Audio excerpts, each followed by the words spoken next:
en el pequeño pueblo polvoriento al pie de las montañas, donde el viento silbaba entre casas viejas de madera y el sol quemaba la tierra agrietada. Vivía Rosa Martínez, una mujer enderechada por la pobreza, el abandono y los juicios del pueblo. Rosa tenía una hija, Luchu, una muchacha de apenas 19 años, de piel morena suave, ojos grandes llenos de miedo y esperanza, y manos delicadas que jamás habían conocido descanso verdadero. Desde que su padre las abandonó, madre y hija sobrevivían como podían, cosiendo, lavando ropa ajena, aceptando sobras, soportando humillaciones. Pero Rosa ya no podía más. Las dudas se acumulaban. El dueño de la casa amenazaba con echarlas. El pueblo murmuraba que Lucia ya era una carga, que pronto perdería su buen nombre si no se casaba. Y entonces surgió el nombre que nadie se atrevía a decir en voz alta sin un dejo de horror. El hombre de la montaña edad se llamaba Tomás Álvarez, pero nadie lo llamaba así. Para el pueblo era el lisiado del cerro, el hombre que había quedado inválido en un accidente hacia ecos mientras trabajaba talando árboles. Decían que su espalda estaba torcida, que caminaba con bastón, que su rostro estaba marcado por una cicatriz profunda que le cruzaba la mejilla como un rayo. Vivía solo muy arriba en las montañas, en una cabana donde nadie se atrevía a ir. Algunos decían que era rico por la madera y las tierras. Otros decían que estaba maldito. Un día, Rosa recibió una visita inesperada. Fue don Eusebio, el intermediario del pueblo, el hombre que hacía los tratos sucios que nadie quería admitir. Se sentó frente a ella, acomodándose el sombrero. El hombre de la montaña que era esposa Dios en rodeos. Y pague bien dat Rosa sintió un nudo en la garganta. Está lisiado. Susurró, pero tin tierras. Ora escondido dicen algunos. Y necesita una mujer que lo cui de dat Rosa pensó en Lucio aunque no quiso admitirlo en voz alta. Pensó en las amenazas del casero, en el hambre, en el frío de las noches sin cena. Pensó también en los hombres del pueblo que miraban a Lucia con deseo sucio. Y esa misma noche, Rosa habló con su hija dio con voz quebrada. Hay una oportunidad para que salgamos de esta miseria. Lucia la miró con ojos brillosos. ¿Qué oportunidad, mamá? Un hombre que era casarse contigo. Vive en la montaña. Tin dinero, Lucia palideció, el hombre lisiado. Rosa guardó silencio. No, mamá. No suplicó Lucia. Dicen cosas horribles de él. Rosa alzó la voz por primera vez en ecos. Peores morirse de hambre. Peores que te arrastran los hombres borrachos del pueblo. Es hombre te dará techo, comida y seguridad. Lucia logró toda la noche. Sabía que su madre no la odiaba, pero también sabía que estaba dispuesta a entregarla para sobrevivir. Era un sacrificio frío, cruel, pero real. 2 días después, el trato quedo hecho el pongo fue suficiente para cubrir todas las dudas de Rosa y dar el dinero para empezar de nuevo. Cuando Lucia supo que el acuerdo ya estaba cerrado sin su consentimiento, sintió que el mundo se le venía encima. Suplicó, cayó de rodillas, abrazó a su madre. Mamá, no me entregue. Por favor. Rosa loro también, pero no dio marca atrás. Es por bien minció, mientras su corazón se rompía. El amanecer del día de la entrega fue gris. Un carruaje cubierto subió trabajosamente por el camino de tierra hasta la casa humilde de Rosa. El ruido de los cascos de los caballos sonaba como golpes de tambor en el pecho de Lucia. Eusebio vio primero. Luego, lentamente, descendió Tomás. Lucia apenas pudo mirar. Lo vio apoyarse en un bastón grueso. Su caminar era lento, doloroso. La cicatriz cruzaba su rostro tal como decían. Su mirada era profunda, dura, pero cansada. Rosa empujó suavemente a su hija hacia adelante. Es el adiós. Tomás observa a Lucia sin decir palabra. Ella sentía que temblaba entera. ¿Aceptas venir conmigo? Preguntó él con voz grave. Lucia miró a su madre. Vio culpa, miedo. Y alivio. Supo que ya era demasiado tarde. Con los labios temblorosos, asintió. Sí. Susurró. Rosa entregó a su hija como si entregara un paquete. Abrazó a Lucia una última vez. Perdóname le dio al oído. Dios te vie cuidar. Lucia fue subida al carruaje. Mientras se alejaban, miró por última vez a su madre, que se hacía cada vez más pequeña en el camino polvoriento. Su infancia quedó atrás en el segundo dad el viaje hacia la montaña fue largo y silencioso. Lucia no hablaba. Tomás tampoco. Él se limitaba a guiar a los caballos con dificultad. Cada movimiento le costaba. Cada batch del camino sacudía su cuerpo, provocando mucas de dolor que no se quejaba en voz alta dad al caer la náusea. Llegaron a la cabana dad la cabana de Tomás no era como Lucia la había imaginado. No era oscura en sucia. Era rusta, hecha de troncos gruesos, con ventanas grandes, chimenea encendida, y un interior sorprendente limpio. Había comida en la mesa. Pan caliente. Sopa humana. Lucia se quedó inmóvil en la entrada. Puedes pasar, dijo Tomás. Ella entró como quien pisa. Territorio enemigo. Aquí dormirás, dijo él señalando una habitación. Yo duermo en la otra. Lucia se quedó confundida. No. No tengo que. No pudo terminar la frase. Tomás la miró con seriedad. No. Nadie te tocará aquí si te no quieres. Lucia no entendía nada.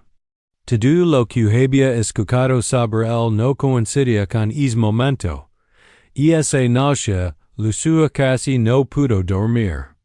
Esperaba que en cualquier instante la puerta se abriera. Pero jamás ocurrió. Tomás respetó su espacio. A la mañana siguiente, Tomás le explicó el acuerdo claramente. No te compre como esposa.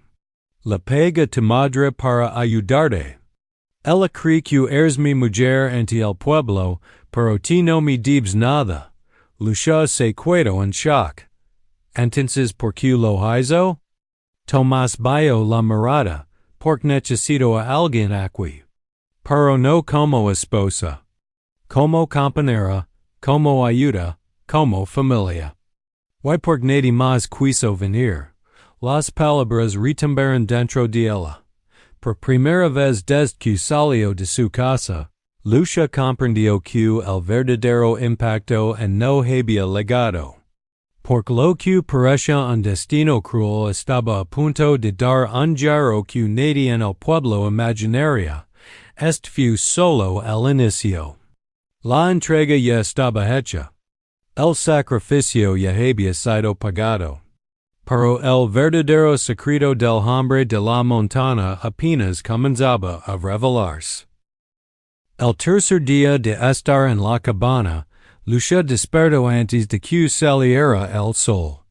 El silencio de la montaña era distinto al del pueblo. No había gritos, ni borrachos, ni chismes cruzando el aire. Solo el murmullo del viento entre los pinos o el crujido de la lina en la chimenea. Por primera vez en semanas, había dormido sin miedo. Pero con una profunda confusión en el pecho. Tomás ya estaba despierto cuando ella salió de la habitación. Estaba de espaldas a la mesa, apoyado firmemente en su bastón mientras revolvía una olla sobre el fuego. Sus movimientos eran lentos pero firmes. No era la imagen patética que el pueblo había pintado. Buenos días, dijo él sin girarse. Buenos días. Respondía Lucia con un tono tímido. Él sirvió la comida y colocó un plato frente a ella. También. Aquí no falta comida. Lucia miró el plato lleno. Huevo, frijoles, tortillas recién hechas. Trago saliva. En su casa muchas veces solo tenía un pedazo de pan duro. Gracias. Murmuró. Durante esos primeros días, Tomás nunca la miró con deseo, nunca la tocó, nunca levantó la voz. Le enseñó dónde estaba el pozo, cómo alimentar a las gallinas, cómo separar la lina. Lucia comenzó a darse cuenta de algo alarmante. Aquel hombre al que todos temen. Era más respetuoso que muchos hombres normales del pueblo, pero el misterio seguía ahí. Una tarde, mientras acomodaban costales de harina en el almacén, Lucia tropezó. Tomás reaccionó con una rapidez inesperada. Sin pensarlo, dejó el bastón a un lado y avanzó dos pasos firmes para sostenerla antes de que cayera. No hubo torpeza, no hubo debilidad. Sus brazos fueron fuertes seguros. Lucia se quedó mirándolo, sorprendida. ¿Puedes caminar sin bastón? Tomás se quedó inmóvil por un segundo demasiado largo. Luego se separó de ella lentamente y volvió a tomar el bastón. Veces. Pero Lucia ya había visto demasiado. Y esa noche no pudo dejar de pensar en ello. Las historias del pueblo decían que Tomás apenas podía moverse. Que su cuerpo estaba danado de por vida. Sin embargo, ese instante había sido una revelación peligrosa. 2 días después, ocurrió algo que lo cambiaría todo. Un grupo de hombres subió a la montaña. Eran del pueblo vecino.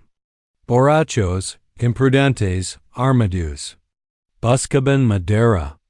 Quizá también problemas. Uno de ellos había visto a Lucia en el camino días atrás. Dicen que el lisiado tiene una mujer joven ahora, se burlaban. A ver si es cierto que puede defenderla. Lucia los vio desde la ventana.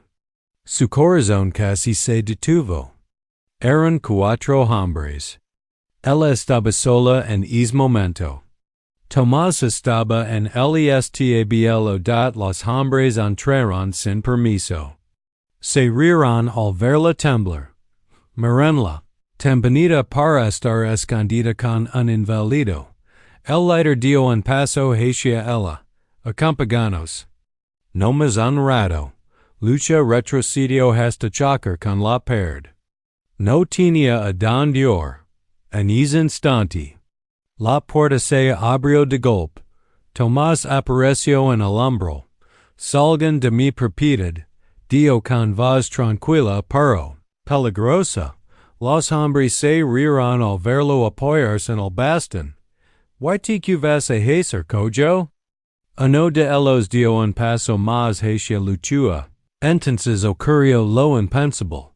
Tomás soltó el bastón. En un movimiento rápido y brutal, avanzó con una fuerza que ningún inválido debía tener. Tomó al primero por el cuello, lo estrelló contra la mesa y lo dejó sin aliento.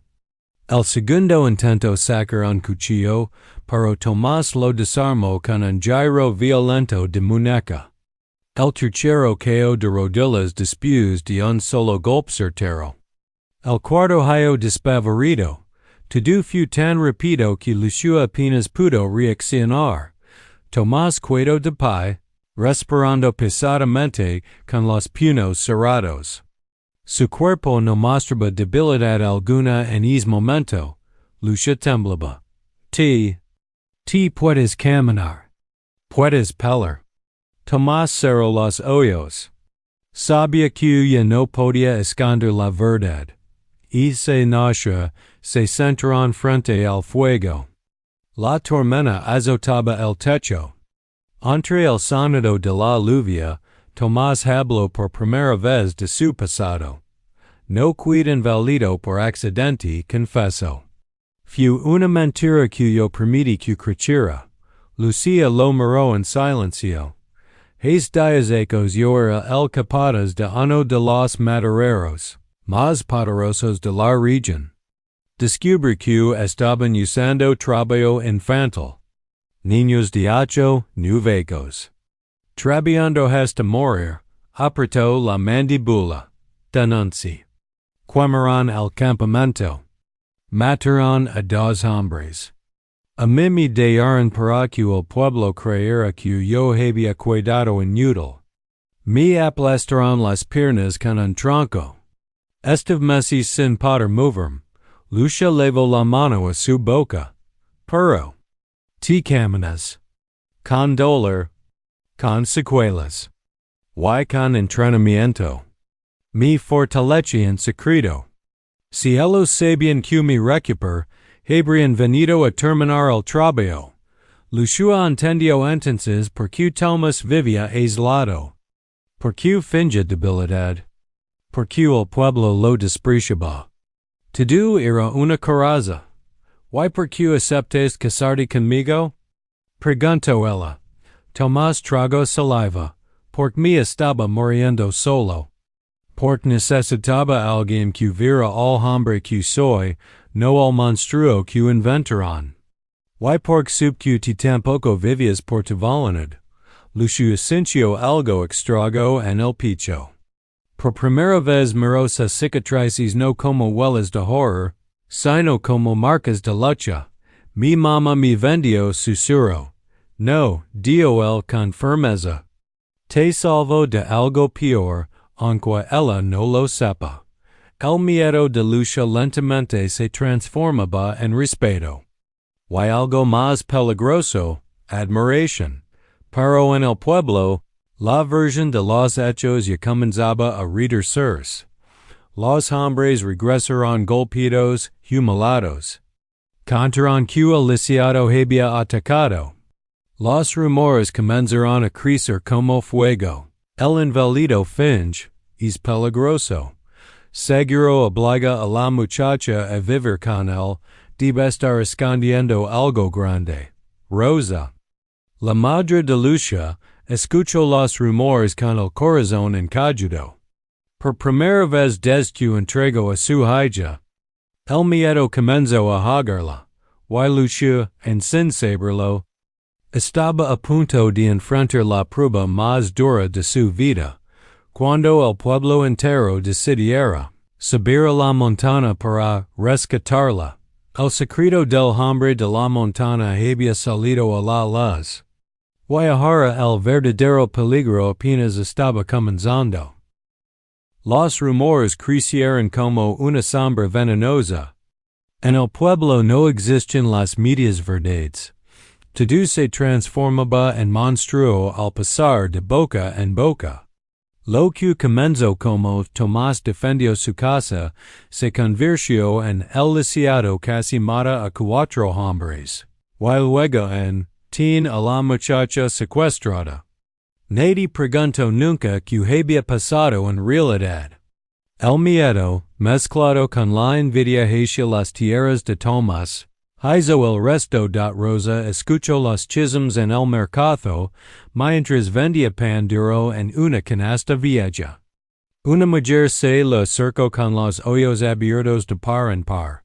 Oye, Rosa. Dicen que el hombre de la montaña golpeó a varios. Putin a tu hija retenida. A Rosa se le cayó la canasta de las manos. No. No puede ser. Para otras voces la radiran con rapidez, dicen que la obliga a cuidarse, que nadie ha vuelto a bear des que legal, que quiza yesta muerta rosa sintió un golpe en el pecho. Las noches de culpa que la habían atormentado des que entregó a su hija ahora se conversion en terror verdadero. Y esa misma tarde, Don Eusebio reunió a varios hombres en la cantina. Entre tragos de aguardiente y rubia mal contenida, comenzaron a inflamar las ánimas. Es invalido siempre fue raro, dio o no. Nos vio la cara a todos, acadio otro. Fingestar cojo para esconder quien sabe que, y ahora tiene la muchacha ahí arriba. Seguro contra su voluntad. Las palabras, rescatarla, comenzaron a flotar entre las mesas, cargadas de un heroísmo falso, mezclado con deseos sucios y viejas dudas con Tomás. Rosa legó al grupo temblando. Yo entregué a mi hija ahí confeso entre lágrimas. Si algo le pasa, yo no me lo voy a perdonar nunca. Eso fue la chispa final dada al amanecer del día siguiente.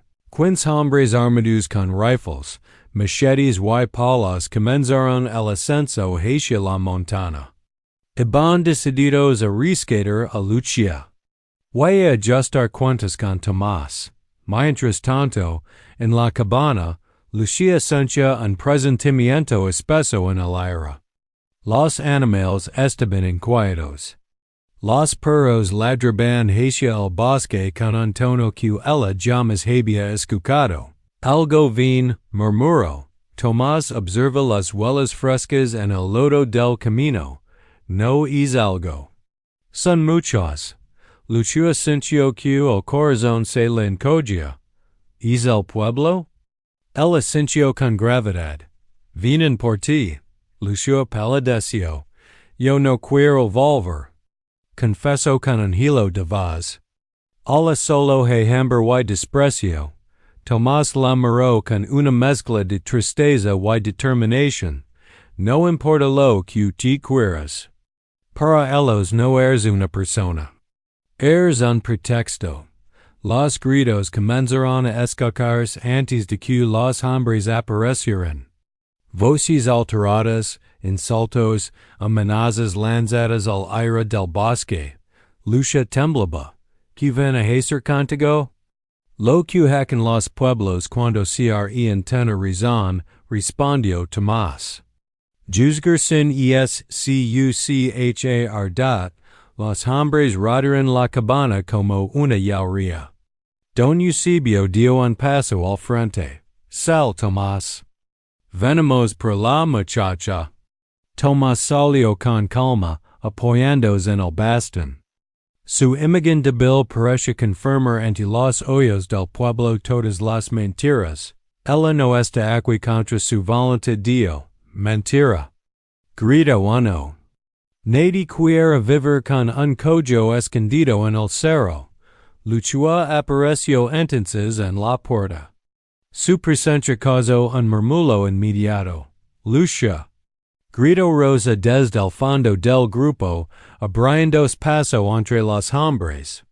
Hija, regresa conmigo. Lucia dio un paso al frente. Miró los rostros que la habían visto siempre como una carga. Vio en ellos miedo, curiosidad. Y también decepción al verla sana. Mama. Yo estoy bien aquí. Rosa rompió en llanto. ¿Te obligo, verdad? Dime que te obligo. Lucia sintió como la ardía la garganta. No, mamá. Nadie me ha tocado. Nadie me ha hecho daño. Un murmullo de incredulidad recorrió al grupo. Seguro la tiene amenazada, susurró alguien. Don Eusebio levantó la voz. Muchacha, vienes con nosotros. No tienes opción. Tomás apretó el bastón con fuerza. Ella se quieta. Un hombre levantó el rifle. ¿Y si no, Q? ¿Nos vas a pegar con tu bastón? El aire se volvió denso. Un segundo de silencio absoluto paso entre todos. Entonces Tomás dejó caer el bastón lentamente al suelo. Los hombres retrocedieron al ver el gesto. Lucia dio el sin voltear a verla, entró a la casa. No, respondió ella con firmeza. Esto también es mi vida. Tomás respiró hondo y dio un paso al frente. Sin bastón. El pueblo entero quedó mudo. Camina? Susurró alguien. Tomás avanzó otro paso. Su andar era lento, forzado por el dolor, pero firme. Alzó la voz como nunca antes. Me llamo Tomás Álvarez. No soy un monstruo. No soy un secuestrador. No soy el inválido que quisieron que ustedes creyeran.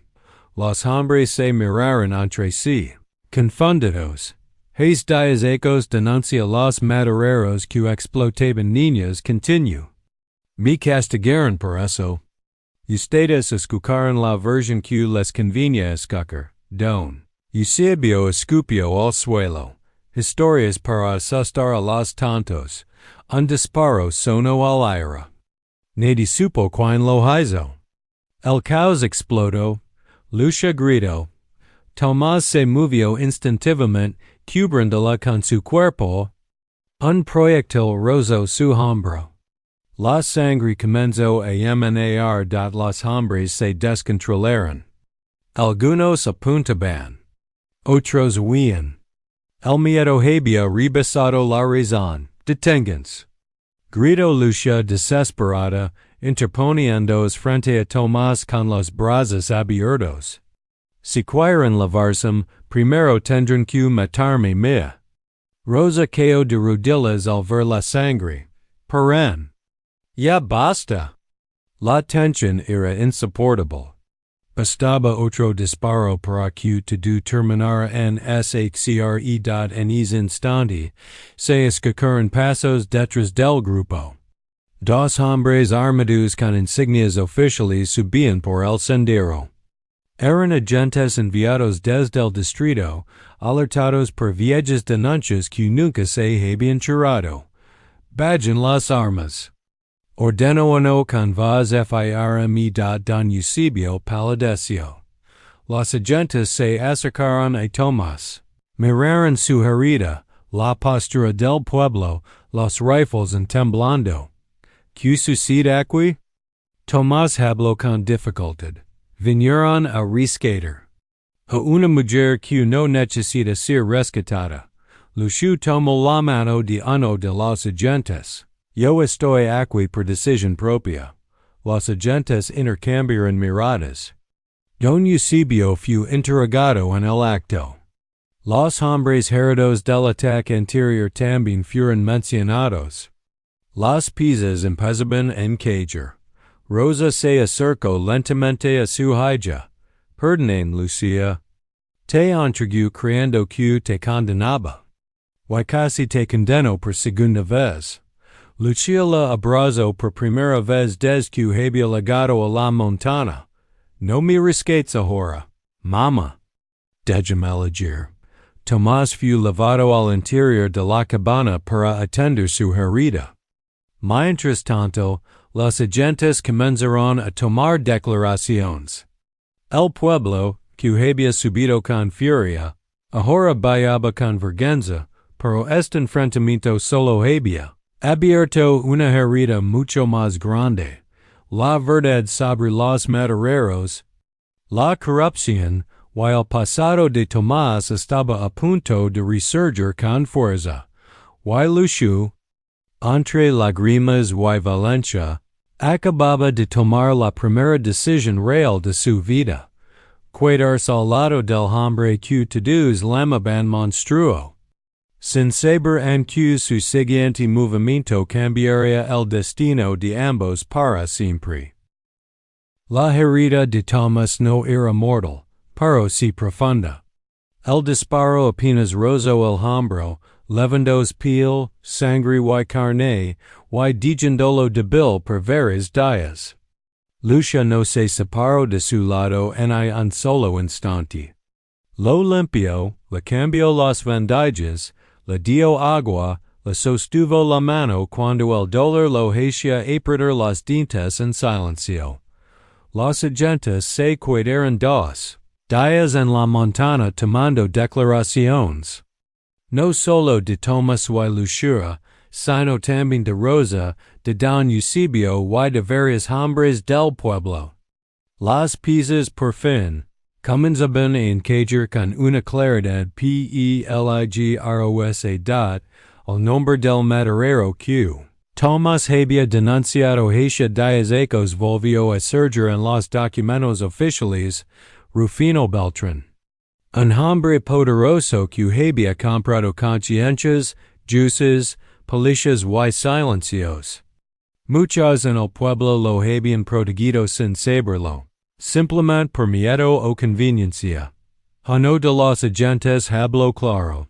Si lo que dice es verdad, Tomás, esto ya no es un simple pleito de pueblo. Esto es una red criminal vieja. Tomás lo sabía. Siempre lo había sabido. Por eso había fingido debilidad tantos años. Por eso había vivido oculto. Pero ahora todo estaba fuera de su control. Si sigo escondiendo Dio con la voz rasposa, ellos seguirán libres. Y ahora ya no solo me persiguen a mí. Vendrán por Lucha. Lucha alzó la cabeza de golpe. ¿Por mí? Tomás la miró con una mezcla de miedo y ternura. Eres el punto débil que llamas tuve. Los agentes decidieron enviar al pueblo con varias órdenes de detención preliminares. Don Eusebio fue arrestado esa misma tarde por tráfico de personas, extorsión y complicidad. Fue la primera ficha en caer, pero Rufino Beltrán no era un hombre que se quedara quieto esperando ser atrapado. Esa misma noche, varios vehículos subieron por caminos alternos a la montaña. Hombres armados rodaron la cabana otra vez, pero ya no eran campesinos con miedo. Eran sicarios.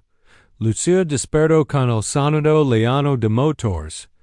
Tomás ya estaba de pie, sosteniéndose con dificultad.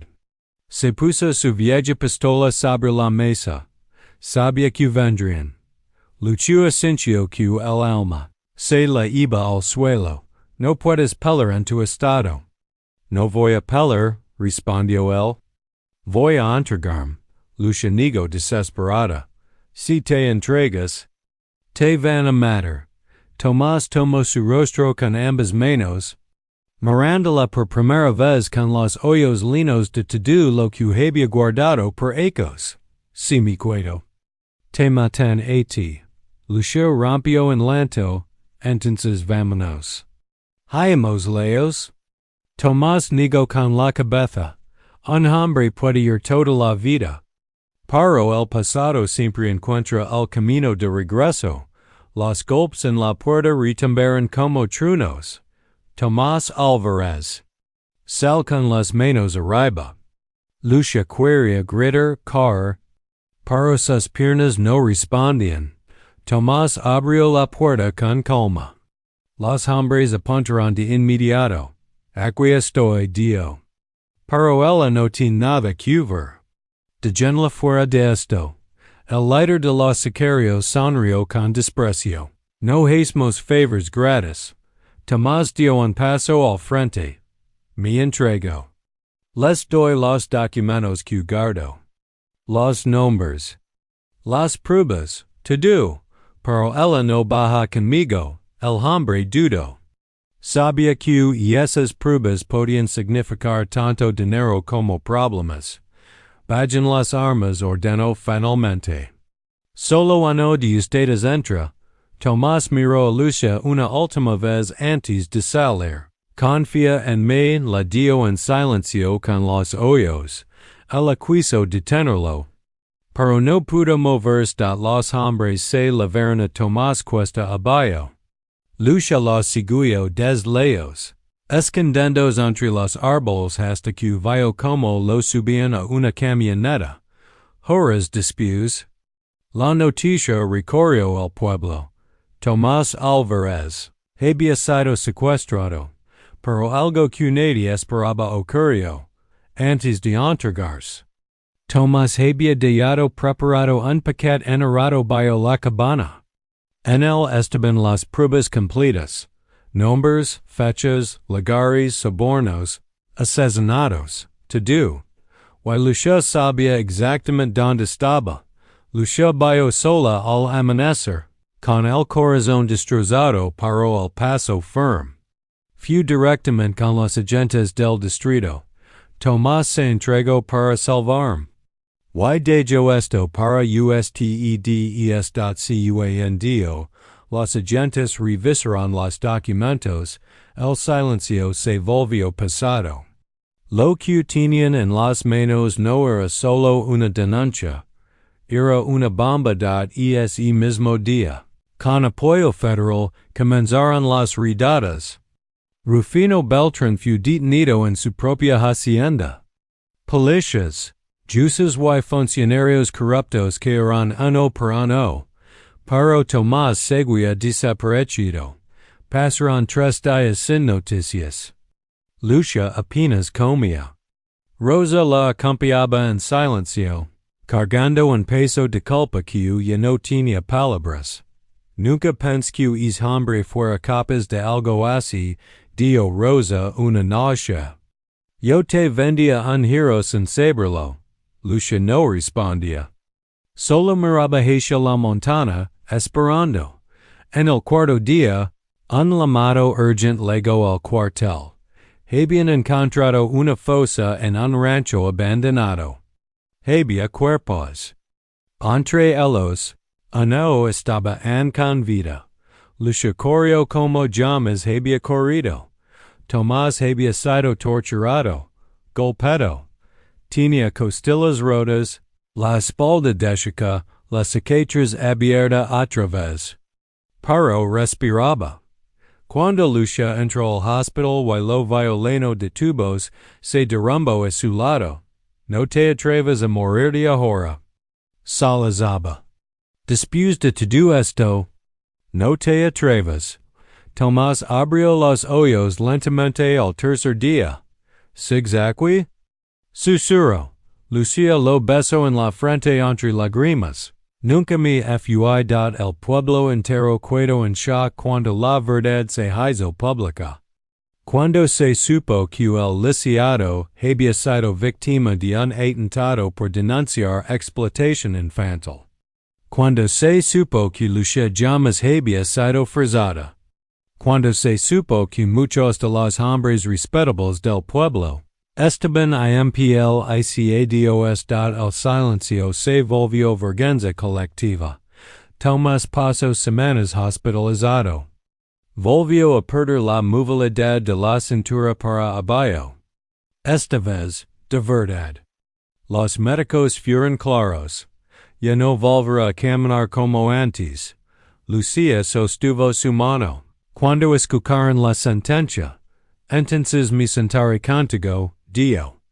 Donde estés. Tomás cerró los ojos, conteniendo las lágrimas por primera vez en su vida. Rufino Beltrán fue condenado a cadena perpetua. Don Eusebio también recibió su sentencia. El pueblo fue sacudido por completo. Nada volvió a ser como antes. Pero la mayor transformación ocurrió dentro de Lucia. Ya no era la muchacha, entregada como mercancía. Ahora era una mujer que había leído, que había luchado, que había salvado a quien todos habían despreciado. Y Tomás, el hombre que fingió debilidad para sobrevivir, había encontrado finalmente algo por lo que valía la pena sacrificarlo todo.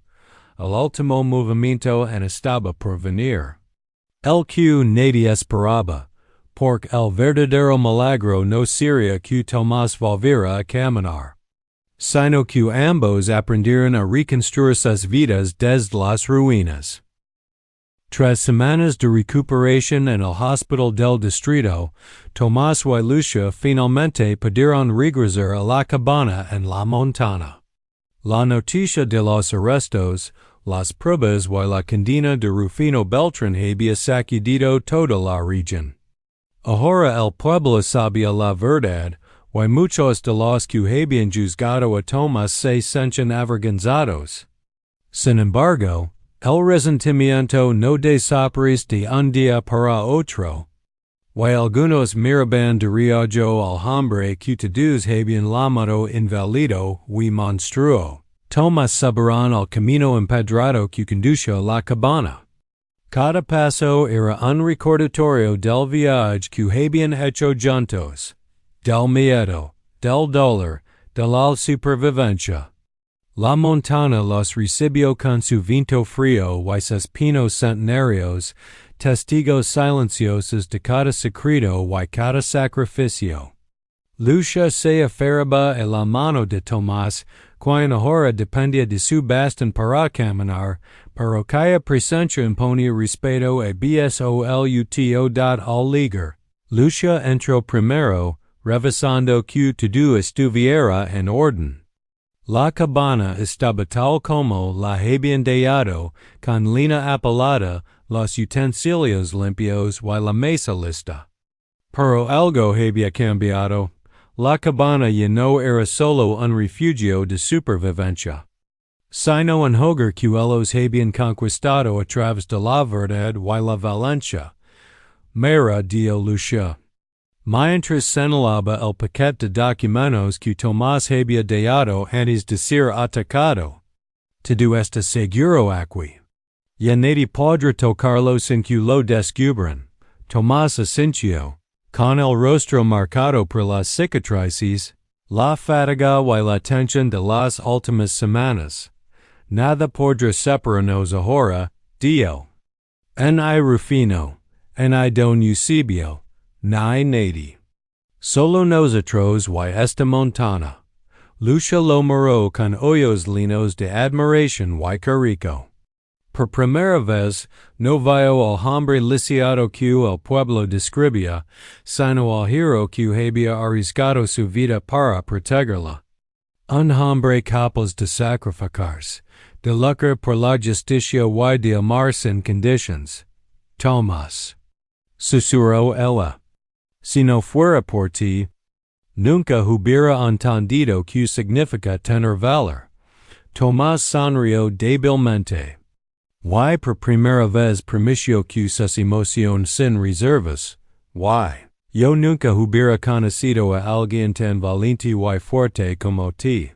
No solo sobreviviste al pueblo, a tu madre, a los rumores. Sobreviviste todo y aún así sigues aquí, de pie. Los días siguientes transcurrían en calma relativa. Lucia aprendió a manejar la cabana, cuidar a los animales y acompañar a Tomás en sus limitaciones físicas.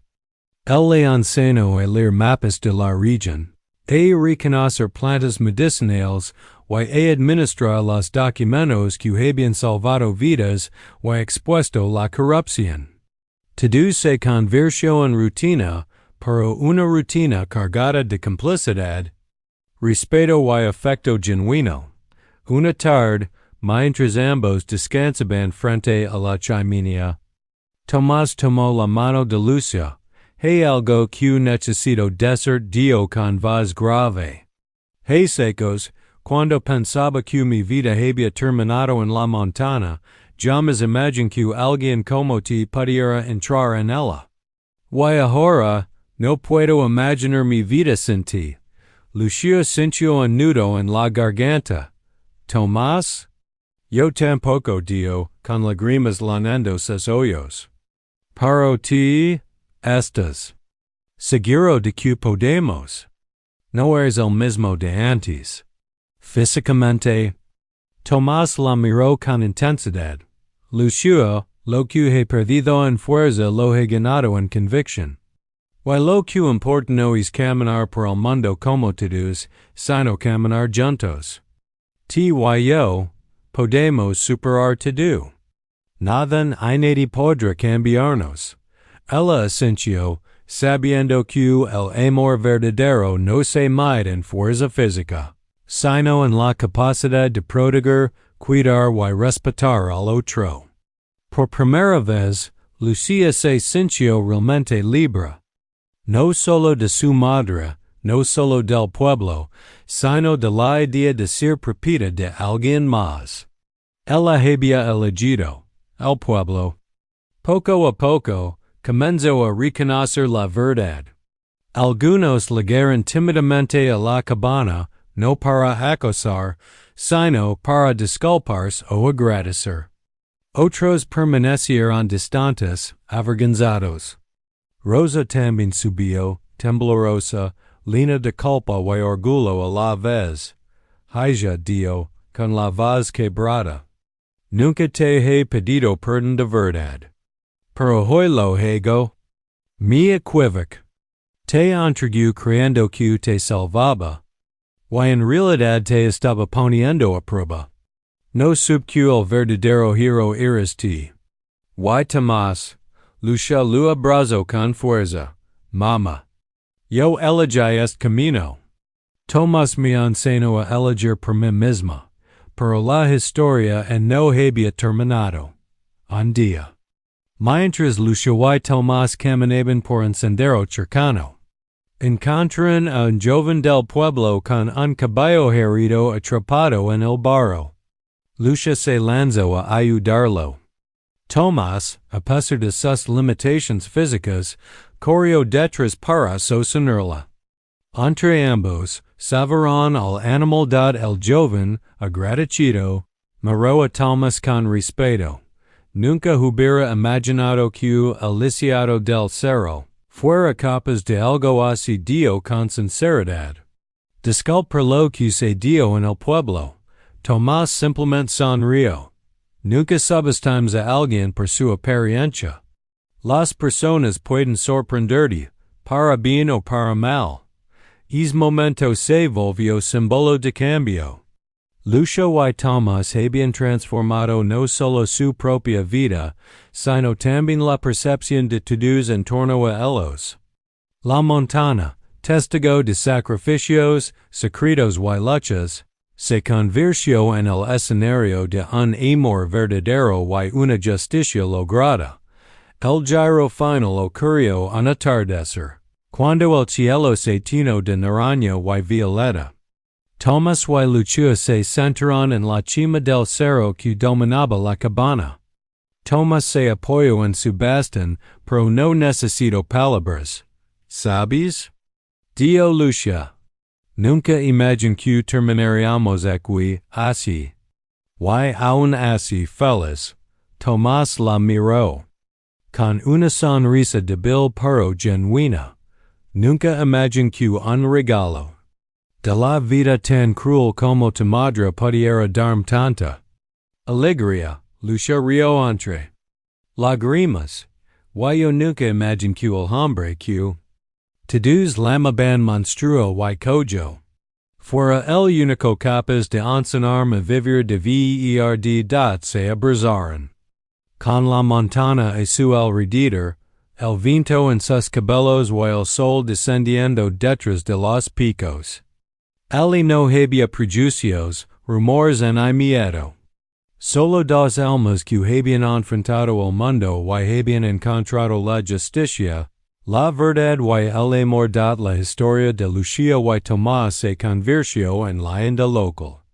No solo por la tragedia y el peligro, sino por la valencia, la integridad y la fuerza del amor que sobrevivió a todo. Y en la montaña, entre los pinos centenarios y la cabana robusta, se escribía cada día una nueva historia, la de la libertad elegida, la justicia completa y la pasión que nadie podía arrebatar. Porque, al final, nadie había ganado ni perdido por apariencia. Nadie había triunfado sin corazón. Y la verdadera lección era clara para todos los que la escuchaban. El valor y el amor auténtico siempre prevalecen, incluso contra los prejuicios más crueles y las injusticias más profundas. Y así, la montaña guardó su secreto. El secreto de un hombre que todos subestimaron y de una mujer que aprendió a elegir por sí misma. Y juntos escribieron un final que nadie en el pueblo olvidaría jamás.